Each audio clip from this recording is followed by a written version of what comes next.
So you came to UVA even though you weren't guaranteed that you could play lacrosse. Yeah, the opportunities here at the university are just tremendous. And I mean, it checks all the boxes. Who wouldn't want to come to UVA? Because even if I didn't make the team, I'm at the University of Virginia. It's a win-win. Hi, everyone. I'm Jim Ryan, the president of the University of Virginia, and I'd like to welcome all of you to the latest episode of Inside UVA. This podcast is a chance for me to speak with some of the amazing people at the university and to learn more about what they do and who they are. My hope is that listeners will ultimately have a better understanding of how UVA works and a deeper appreciation of the remarkably talented and dedicated people who make UVA the institution it is. Today's guest is Kayvon Samadani, a third-year student and president of the Inter-Fraternity Council at UVA. Kayvon, thanks so much for being here. Thank you for having me. I obviously want to talk about your role as president of the Inter-Fraternity Council, but let's start at the beginning. And I'm curious, what brought you to UVA in the first place?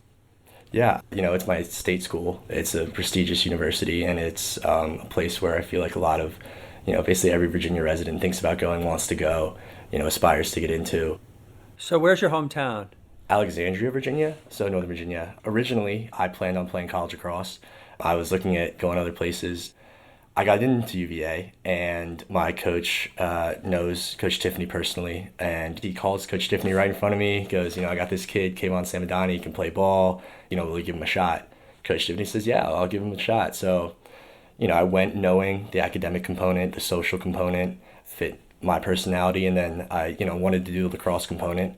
I was on that team for about a month and a half, which was really cool before, I eventually got cut, but it was still an incredible opportunity, and that's how I landed at UVA. So you are in the Batten School, if I'm remembering correctly. That is correct, yes. Favorite course at Batten so far? Ooh. Public policy challenges of the 21st century is really cool.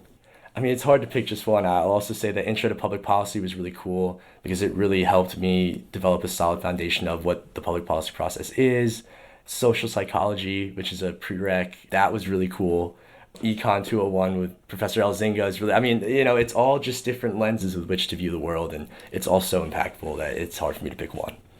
And I know that you have been incredibly engaged outside of class as well. So can you describe some of the things that you've done in terms of extracurriculars outside of Greek life? And then we'll turn to the leadership positions you've had within Greek life. Yeah, absolutely. I was previously a member of the executive committee of the College Council, which is the governing body of the College of Arts and Sciences. I'm on a committee in the Batten Undergraduate Council. I participated in this program called MILE, which is a leadership development program specifically for Muslim students, which is really, really cool, as well as the L2K leadership development program. I was a research assistant for 3 semesters in the chemistry department, looking at renewable energy and nanoparticles. And in addition, this is kind of delving into fraternities, but my own fraternity has been a really impactful extracurricular as well. Yeah. So talk about the decision to join a fraternity. So not everyone does. What led you to Rush? Yeah, coming into the university, I was focused on the athletic component. I was waking up at 6 a.m. 4 days a week, going to practice. I didn't really socialize outside of my dorm.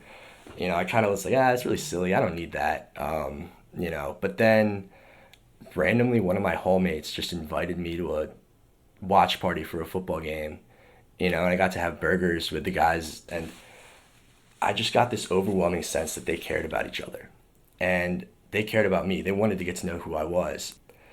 And I got the overwhelming sense that there was something more keeping these guys together than just, we hang out on the weekends.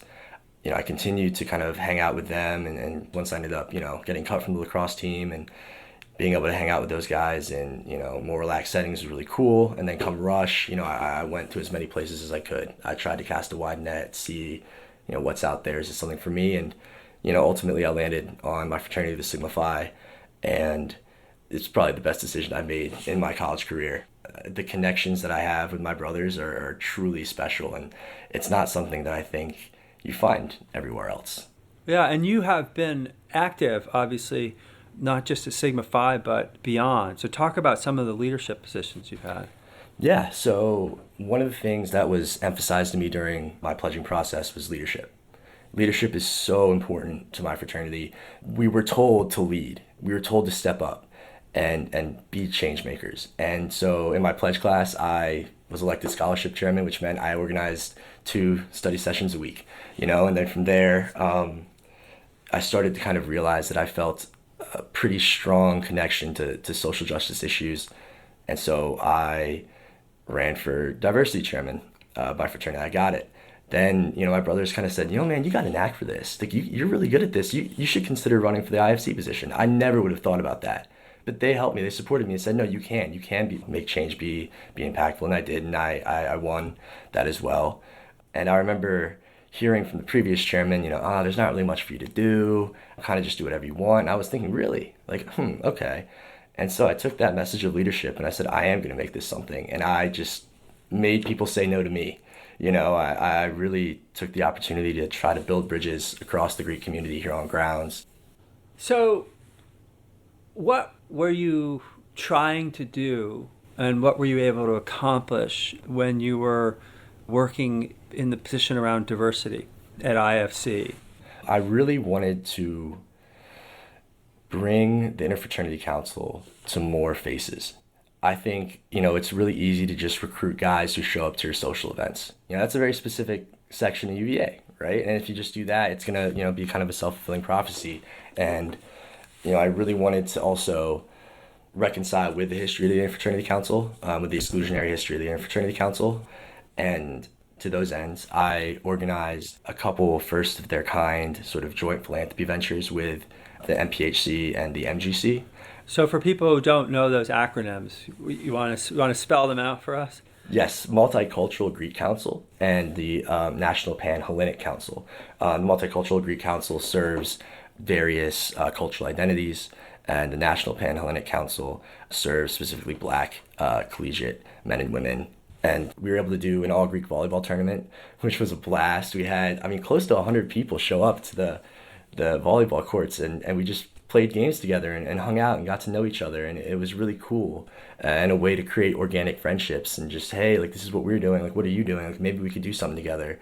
And then in addition, I worked with another student group to develop a sort of racial dialogue, if that makes sense, surrounding the history of the IFC, how it impacts our present, and what we can do to sort of rectify that and move forward in a constructive way. And that's been really cool too.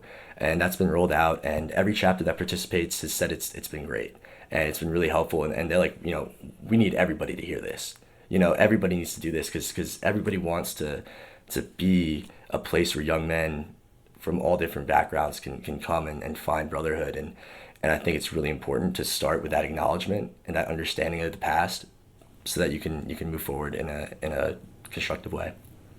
And you think it is possible or maybe even likely that fraternities will become increasingly diverse over time? Yeah, absolutely I do. I think young men, especially in college, you're starting to see a decline in enrollment. I think guys crave that community and they want that. And I think, as we understand more and more what the IFC has done to marginalize people in the past, we can better understand how we can reach people and be accessible and say, you know what, man, like, this is a space for you. This is a space where you can feel yourself and be around guys who are going to make you better. And I believe that's happening now. That's happening in my own fraternity, and it's happening all across grounds. And, and I'll tell you, one of the most impactful moments for me sort of in that realm was during our pledging for my fraternity. Me and the current president sat down with the guys and I said, who is your hero? Everybody needs a hero to look up to. Who is yours? And the breadth and depth and the different experiences that were, so different yet the same. Specifically, I remember one of my brothers who's first generation, he's also low income. He talked about his mom, and he said his mom was his hero, and that, when he was a child, he would come home to eviction notices on his door. He was 6 years old, and his mom sacrificed so much to put food on the table for him and his sister, to give them a roof. And he said he admired her for sacrificing for the ones he loved.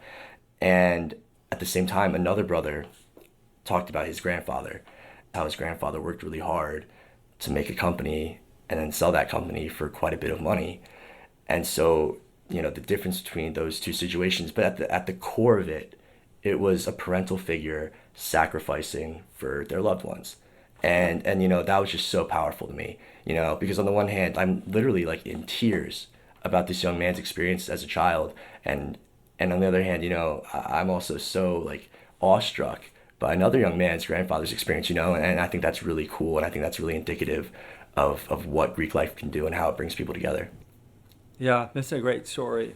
Yeah. So tell me what it's like to be president of the Inter-Fraternity Council during a pandemic.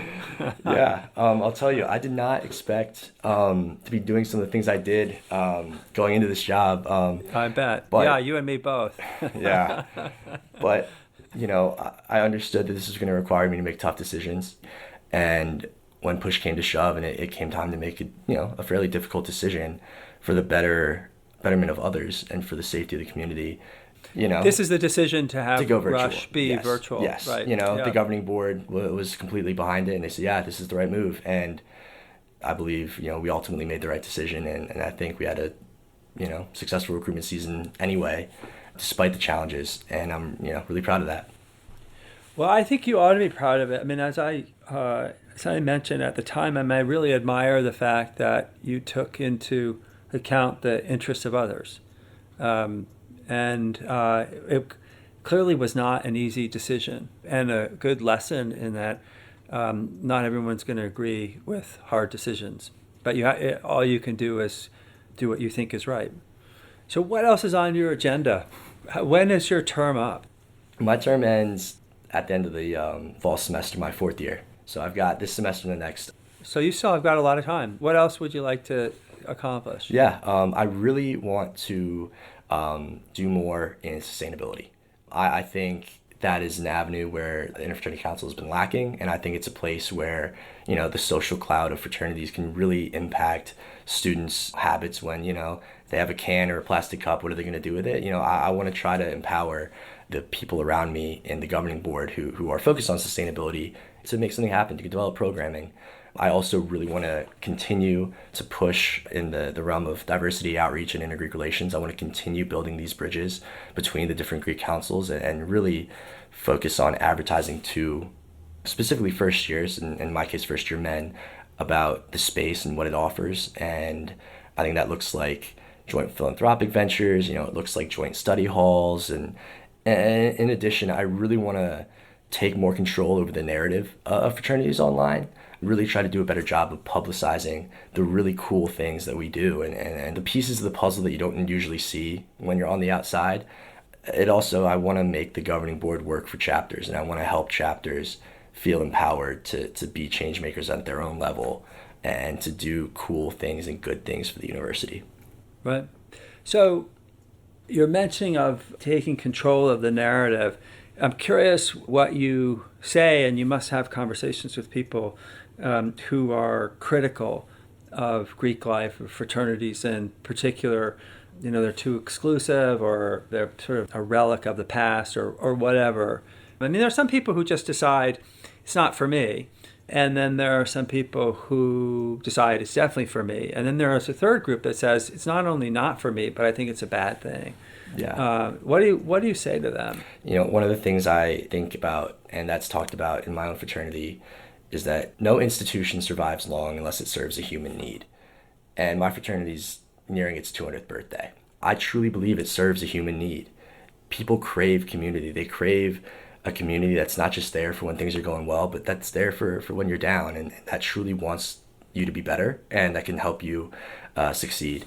I would say, to the point of it being exclusive, there's 32 fraternities on grounds. There's a place for everybody. Each chapter has its own values, and people are going to connect more with others and different chapters, and I think that's totally natural, and I think that's frankly a good thing. I mean, there are other critiques about sort of the monetary cost of Greek life, and luckily I've expanded scholarship offerings from the IFC quite a bit. We're looking to endow a scholarship soon. My own fraternity has a scholarship that'll, frankly, if you play it right, will give you money. Other fraternities do the same thing. The financial component, it's not as big a barrier as people think. And almost every chapter will have some sort of system to get you there and get you through the door. My own fraternity explicitly says that your ability to pay doesn't impact your membership. You can still be a brother. Obviously, there are certain things that it's like, we're paying for this event or something like that, and it can be harder if some people don't pay, and you need people to sort of pay dues to pay mortgages, But that's not as big a barrier as I'd say people think. Or there are a few other critiques, and it's important to listen and not sort of cover my ears and close my eyes and pretend like everything's hunky-dory. It's really important to engage with people who find problems so that you know how to better your institution, and I think that's really important. Yeah. Well, I got to say, Kayvon, it seems to me the IFC is incredibly lucky to have you as its leader. Thank you very much. I really appreciate that. So last question, what's after UVA? Do you know? Grad school. I want to be part of the policymaking process. I want to be either on the Hill or in state government. I want to help make people's lives better and impact change. And I think policy formulation is probably going to be the side that I fall on that. So hopefully policymaking. Well, I'll look forward to following your career. I have no doubt you're going to have a positive impact on the world. Thank you so much. But thanks so much for spending time with me. I've really enjoyed the conversation. Thank you for having me. Absolutely. Inside UVA is a production of WTJU 91.1 FM and the Office of the President at the University of Virginia. Inside UVA is produced by Mary Garner McGee, Brooke Whitehurst, Matt Weber, and Nathan Moore. A very special thanks this week to Paige Waterhouse, who recorded this episode for me while I was on vacation. We also want to thank Kayvon Samadani. Our music is Turning to You from Blue Dot Sessions. Listen and subscribe to Inside UVA in Apple Podcasts, Spotify, or wherever you get your podcasts. We'll be back soon with another conversation about the life of the university.